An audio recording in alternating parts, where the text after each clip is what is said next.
ओम नमो नारायण। अब बात यहाँ तक आ गई है कि लोग मुझे गुरुद्रोही तक कह रहे हैं। आदिगुरु शंकराचार्य जी ने हम नागाओं को एक नारा दिया था, एक हाथ में शस्त्र एक हाथ में शास्त्र। और शत्रु कौन है? जो सनातन का शत्रु है वही तुम्हारा शत्रु है। जो सनातन धर्म के विरुद्ध काम करता है वही तुम्हारा शत्रु है। तुम्हें उससे लड़ना है और उससे जीत करके सनातन धर्म की स्थापना करनी है। आज ये विवाद गुरु शिष्य का नहीं है। मैं हार जाऊं या वो हार जाएं, मैं जीत जाऊं या वो जीत जाएं, इस बात पे नहीं है। बात इस पे है कि आज प्रयागराज की अस्मिता पे ही ये सवाल है। आज भरद्वाज आश्रम की स्थिति आप और हम सब जानते हैं।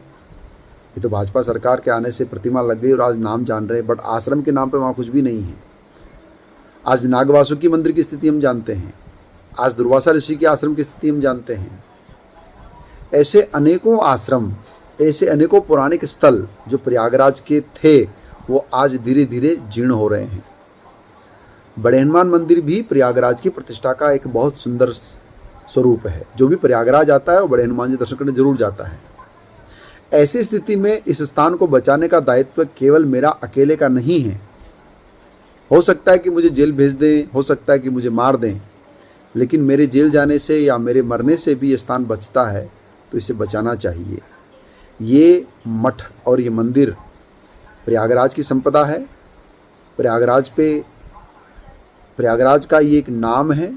प्रयागराज के प्रबुद्ध जनों से मेरा हाथ जोड़ के निवेदन है कि 10 लोगों की जाजम बिछाएं और बैठिए और चिंतन करिए। मुझे भी हाजिर करिए और उनको भी हाजिर करिए और सुनिए, तथ्यों के साथ, सबूतों के साथ विषय को श्रवण करिए। अगर मैं दोषी हूँ तो मैं हर प्रकार के दंड भोगने के लिए तैयार हूँ। अगर मेरा दोष पाया जाता है उस मठ को बर्बाद करने में तो मैं हर प्रकार के दंड को स्वीकार करने के लिए स्वामी आनंद गिरी तैयार है।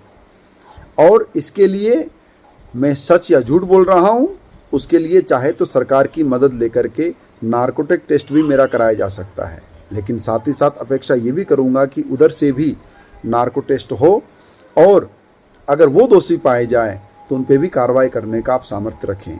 मेरा ये मैसेज प्रयाग के उस हर एक व्यक्ति के लिए है जो सनातन धर्म और अपने शहर से प्यार करता है, उसके लिए। अगर आपको उचित लगे तो मैसेज को आप आगे भेजिए और आम जन तक पहुंचाइए ताकि ये मैसेज लोगों के कानों तक जाए और उनकी आत्मा आगे बढ़े। आज सनातन खत्म हो रहा है, धर्म खत्म हो रहा है। यही मठ मंदिर जब नष्ट हो जाएंगे तो फिर हम कहाँ पे जाएंगे? अगर स्वयं की लिए और परिवार को ही महंगी गाड़ियाँ और उनके बंगले बनाने में ही व्यस्त हो जाएंगे तो फिर कौन विद्यालय चलाएगा, कौन गौशालाएं बनाएगा और कौन साधुओं की फौज तैयार करेगा?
ओम नमो नारायण। घटनाक्रम आप सबके मध्य है। मैं सबसे पहले अपने गुरुजी को प्रणाम करता हूँ और पूज्य महंत श्री हरिगिरी महाराज को प्रणाम करता हूँ। हमारे संत समाज का जो आदेश है सर आँखों पे, जैसे कि कहा जा रहा है कि 3 साल तप करो, 10 साल तप करो, 15 साल तप करो, मैं अपने पूरे जीवन को ही तप मानता हूँ और मुझे पूरे जीवन ही तप करना है। एक साल 2 साल के लिए साधु नहीं बनना है। जब मैंने बाल्यकाल से अपना जीवन दे दिया तो मैंने दे दिया। और एक बहुत अच्छी बात मुझे समझ में आ रही है कि भगवान राम का जब जन्म हुआ तो जन्मोत्सव मनाया गया और धूमधाम से उनकी छठी मनाई गई, उनका विवाह संस्कार हुआ और फिर उनके जीवन में भयंकर भूचाल आया और वो वनवास की ओर निकले। तब लोगों ने कहा कि नहीं, उन्हें वनवास नहीं जाना चाहिए।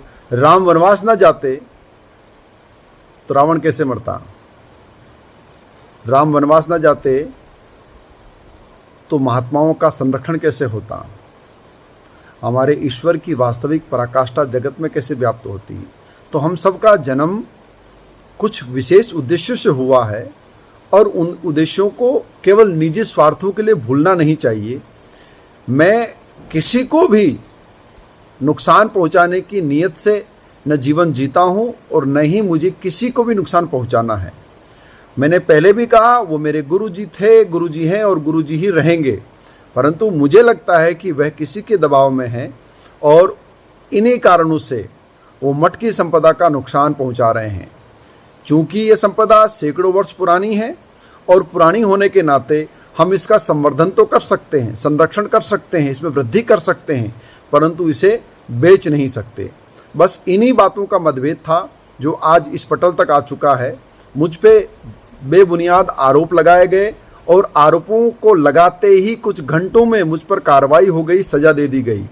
आज मेरी स्थिति आप सबके समकक्ष है। मुझे कोई महात्मा अपने पास बिठाना नहीं चाहता। मैं किसी समाज में किसी विशेष कार्यक्रम में जा नहीं सकता।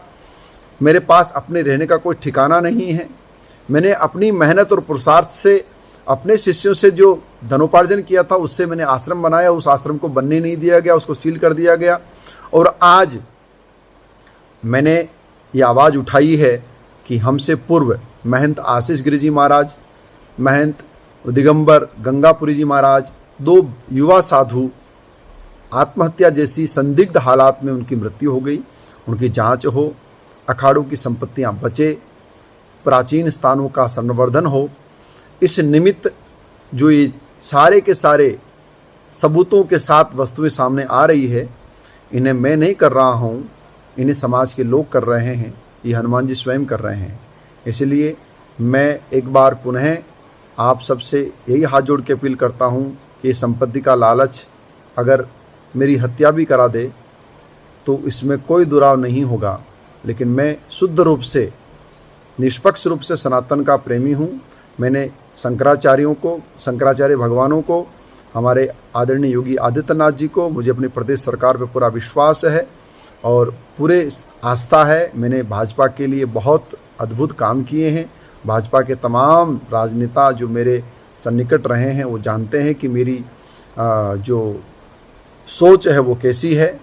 मुझे उस पार्टी पर, उस पार्टी की सरकार पर पूरा विश्वास है।